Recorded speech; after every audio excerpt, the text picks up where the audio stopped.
বলার নেই, বলার মতন কিছু নেই। বলার মতন কিছু থাকলে নিশ্চয়ই বলতাম।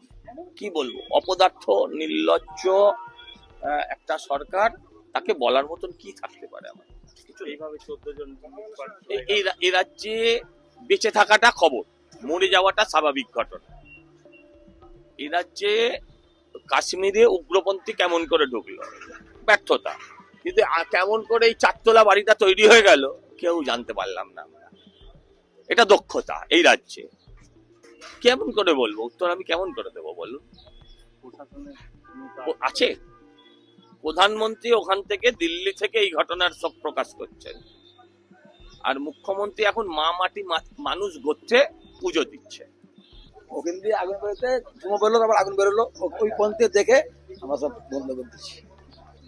এই আগে হয়েছিল সেই ইন্দ্রাণীর মতো আলাদা ব্যাপার, সেটা খোলা বাড়ি ছিল, এখন বিল্ডিং হয়নি, এখানে ট্রান্সফার ছিল, তখন ভয়ঙ্কর আগুন লেগেছিল, আমরা লেগেছিলাম, কিন্তু এখন ওই দম করে আসতে সব লেগে গেছে, কাপড়ে গাঁট সব। এই সামনে এই ওখান থেকে নিয়ে এই মধ্যে ভারত ট্রান্সফার ছিল, এখন জায়গা ছোট হয়ে গেছে, এখন জায়গা বড় ছিল ট্রান্সফার। আমরা এটা খুব দুঃখ ঘটনা, এগুলো এরকম ভাবে ঘটনা ঘটে গেল, এটা তো খুব আফসোস ব্যাপার। হ্যাঁ, মার্কেট থেকে আমরা চলে গেলাম, তারপরে ঘরে শুনলাম, আবার এলাম, দেখলাম এই অবস্থা। এগুলো খুব বেশি হয়েছে শুনছি, পুলিশদের সাথে কথা হয়েছে, এদের বলছে খুব বেশি হয়েছে। রান্নাঘরে থেকে সেন্টার ফেন্টার হয়েছে কিছু, এটাই আমার শঙ্কা। এটা তো মর্মান্তিক ঘটনা আছে। কেউ বিয়েতে পারচেজিং করতে এসছে, কেউ তাগাদা তুলতে এসছে, ওরাই সব ছিল। আজকে প্রশাসনের গাফিলতিতে 14 জনের প্রাণ হারানো হয়েছে, এবং এইটা নিশ্চিতভাবে দেখুন যে প্রশাসনের কাজ কিরকম আছে, যে 14 জন এই শহরে, এই কলকাতা শহরে নিজের প্রাণ হারিয়েছে।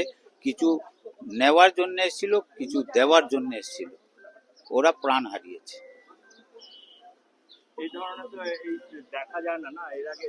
দেখুন, যত আগুন লাগে তারপরে একটা সিট তৈরি হয়, তারপরে কেন গাফলতি হলো, ফায়ার ফাইটিং এর গাফলতি হলো। অত বড় বড় স্টিফেন হাউস থেকে নিয়ে, আর আমাদের এই বাগড়ি মার্কেট নিয়ে, আমাদের এই কদিন আগে বাঙর ধর্মশালার যে মার্কেট তৈরি হয়ে গেছে ও নিয়ে, সত্যনারায়ণ এসি মার্কেট নিয়ে, যে মনোহর দাস কাটরা নিয়ে, এই যে অত আগুনের পরেও যদি প্রশাসন না যেতে, আর লাস্টে তারপরে একটাই ট্যাগ লাগিয়ে যায় যে ফায়ার ফাইটিং এর সমস্ত পর্যাপ্ত ব্যবস্থা ছিল না। তো ওর দেখার দায়িত্ব কার? প্রশাসনের আছে, ফায়ার ফাইটিং এর আছে।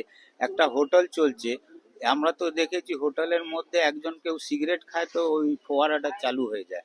এইখানে পুরো আগুন লেগে গেল আর ফায়ার ফাইটিং চললো না, ঢপে সাজিয়ে রেখেছে। ওর দেখার দায়িত্ব কার? ফায়ার ফাইটিং এর, ফায়ার ব্রিগেডের।